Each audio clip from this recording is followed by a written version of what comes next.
guys, Dr. Robert Barrington here with some more nutrition advice. Now, this video is going to be about joint pain, and it's going to be aimed at those people that have specific pain in some of their joints. And really I'm aiming this at the older person. It's common to have pain in your joints if you have a sports injury, and that's really something separate, and it's not something that I'm really discussing. What I'm talking about really is that achy feeling you get as you get a little bit older.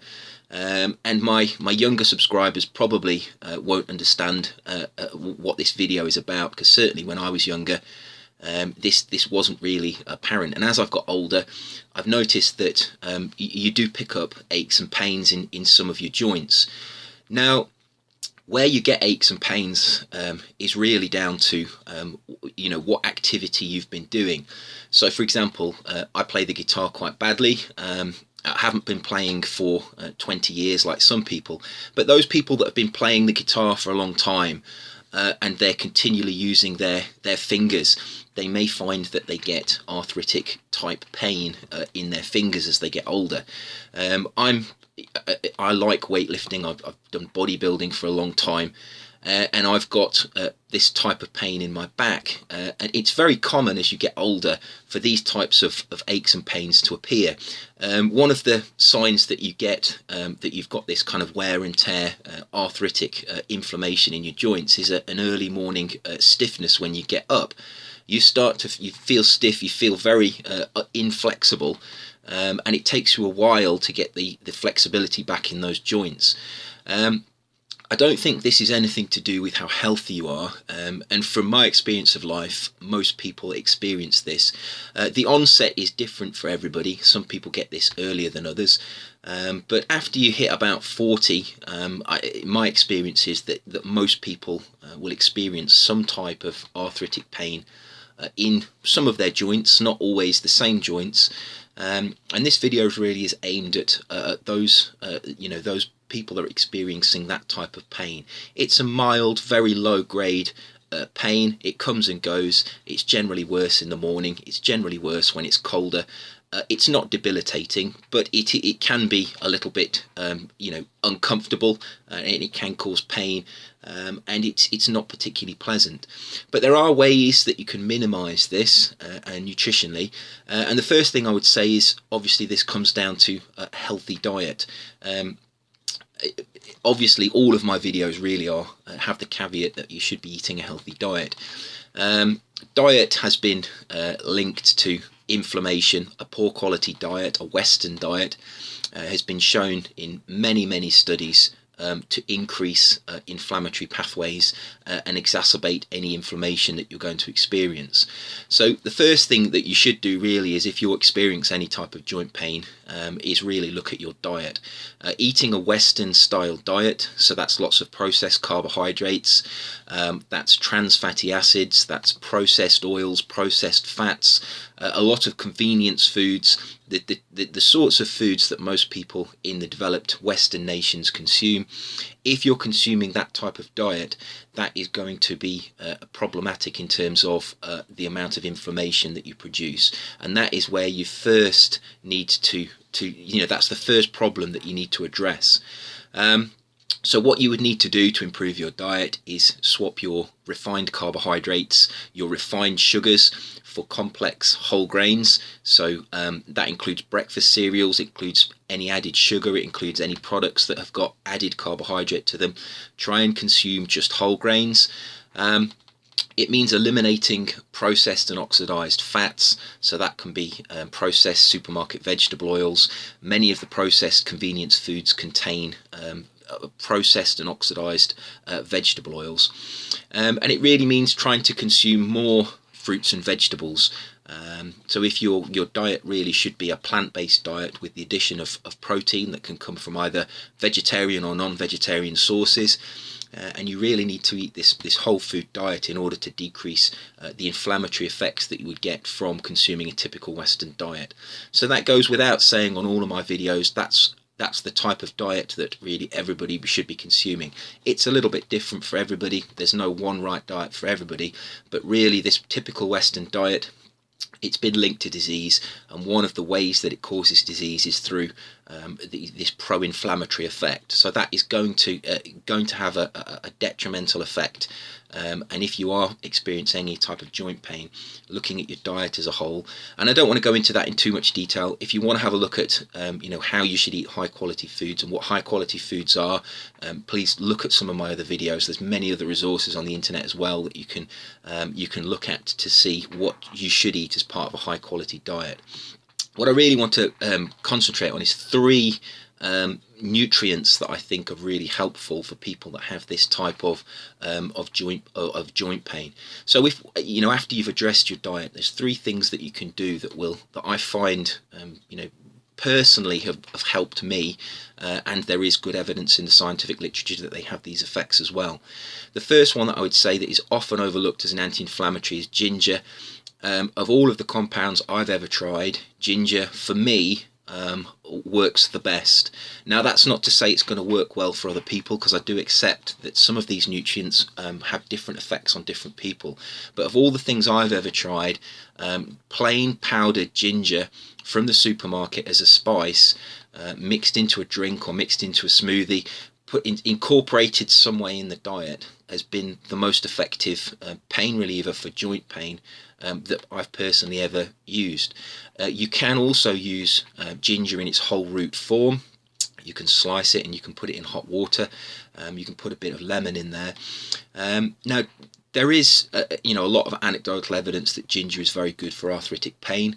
The science behind it is actually quite well understood. There are a lot of compounds in ginger, in the rhizome, the root of ginger. Some of these are volatile, which give ginger its very pungent smell, aroma and taste. And some of them are non-volatile. And one of the non-volatile components, gingerol, has been researched, and it's been found that it's actually a very potent anti-inflammatory. There may be other compounds in ginger that also have anti-inflammatory effects, because the chemistry is very complex.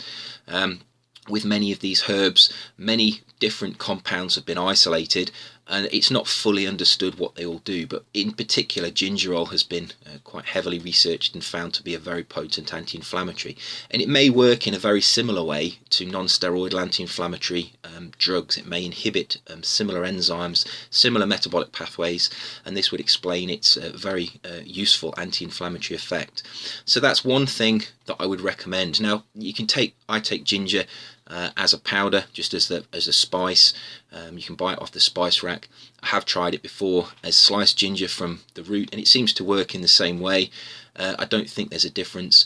How you want to incorporate it into your diet is up to you. It does work quite nicely in a drink with a bit of orange or lemon squeezed into it. You can incorporate it into foods. If you consume smoothies, you can put it in smoothies. It gives the smoothie quite a nice ginger taste. So that's something that I would consider.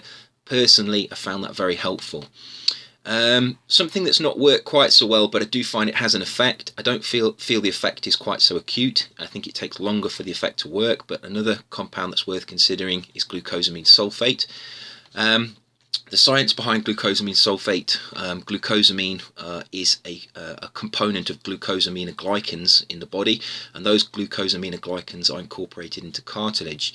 So one of the theories is that if you take an external supply of glucosamine, because we can synthesize glucosamine, if you take an external supply of it, you can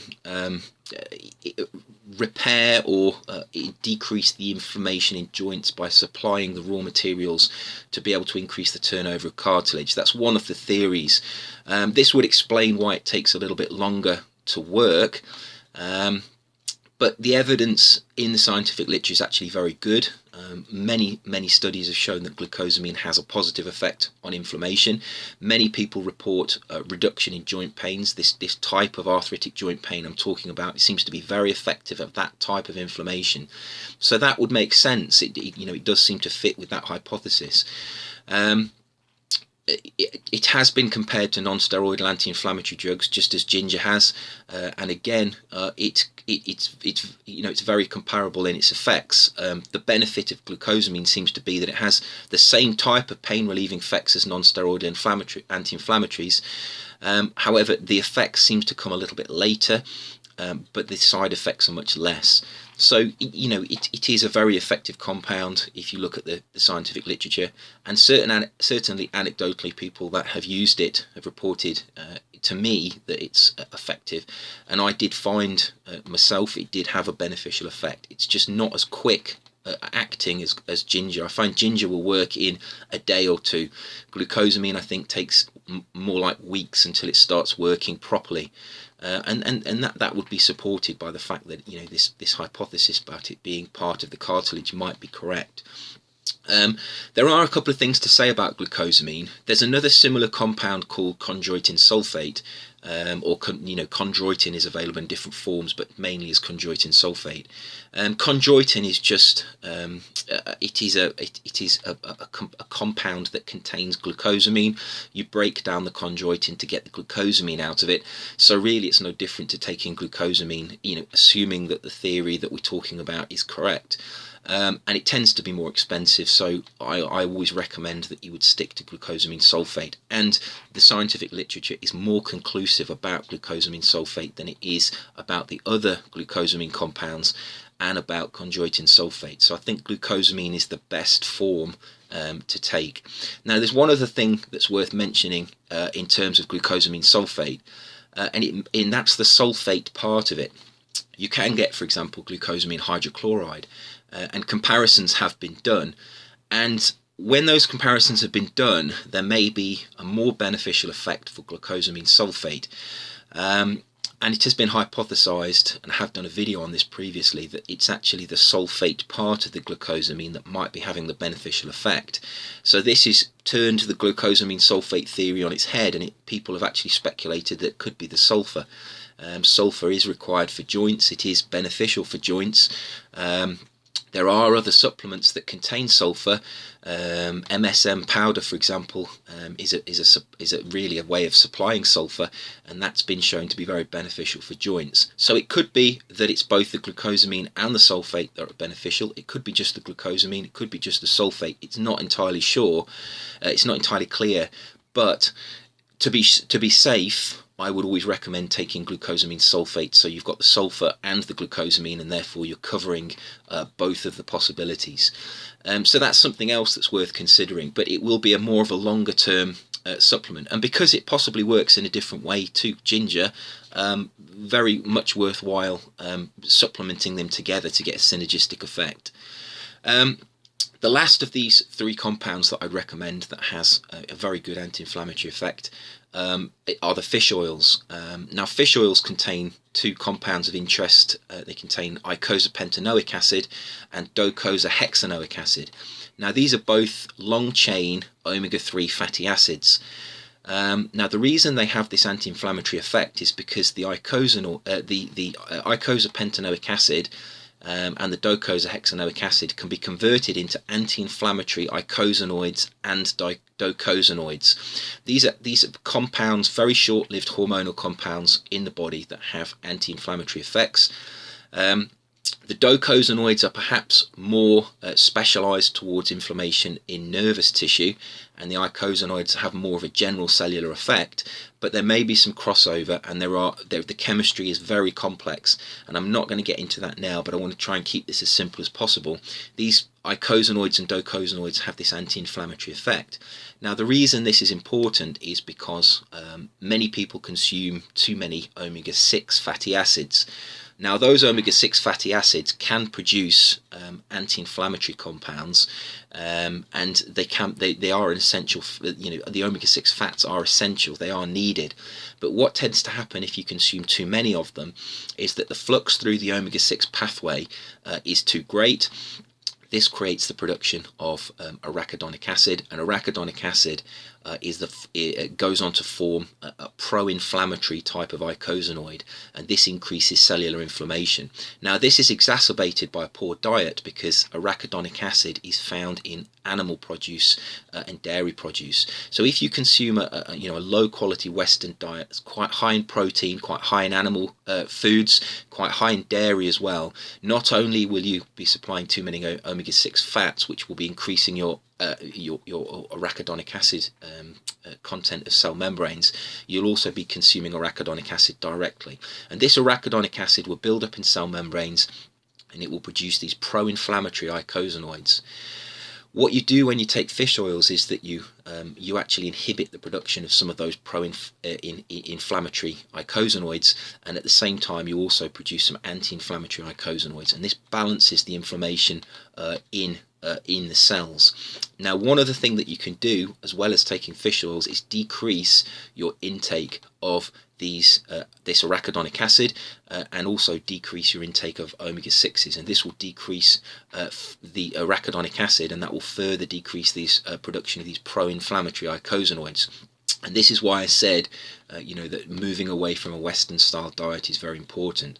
But if you take the fish oils, even if you consume a Western diet and your diet is not great, consuming the fish oils will still have a positive effect, because they have this ability to interfere with this pro-inflammatory pathway, and at the same time providing the cells with the raw materials to produce these anti-inflammatory compounds.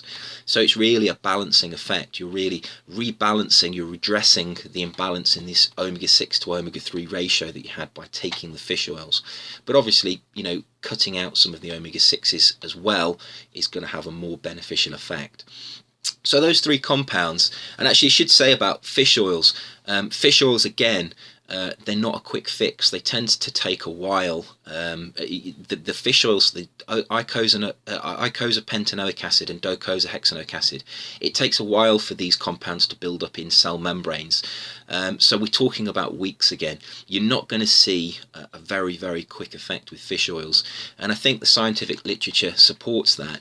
Very short-term studies do see effects, but they're not as good as when you start taking the fish oils over the longer term. And it may not be weeks, it may be months. These fish oils do take a while to build up in the cell membranes, and they have to be in the cell membranes to have this effect. So in the short term, something like ginger will be very beneficial. In the medium term, something like glucosamine will be very beneficial. And in the longer term, addressing this omega-6 to omega-3 imbalance by taking some fish oils and perhaps cleaning up your diet, reducing the amount of vegetable oil that contains a lot of omega-6 fats in your diet, that's also going to have a very beneficial effect as well. And I think if you put those three things together, I found personally that they work very well together. They don't produce any real side effects. There's nothing you will notice. What you will notice is that your joints become more supple. That morning stiffness that you get when you first get out of bed will be much reduced, and you'll find that you should actually be able to reduce the discomfort that you get in your joints to you'll probably still notice it, but the pain won't be there, and it will be much more manageable, and the flare-ups that you get, the times when your joints are a little bit worse, they'll be much less, and hopefully the range of motion in your joints will also be improved. So I hope you found that interesting. As always, eat well, stay healthy, and protect yourself, and I will see you soon for another video. Take care.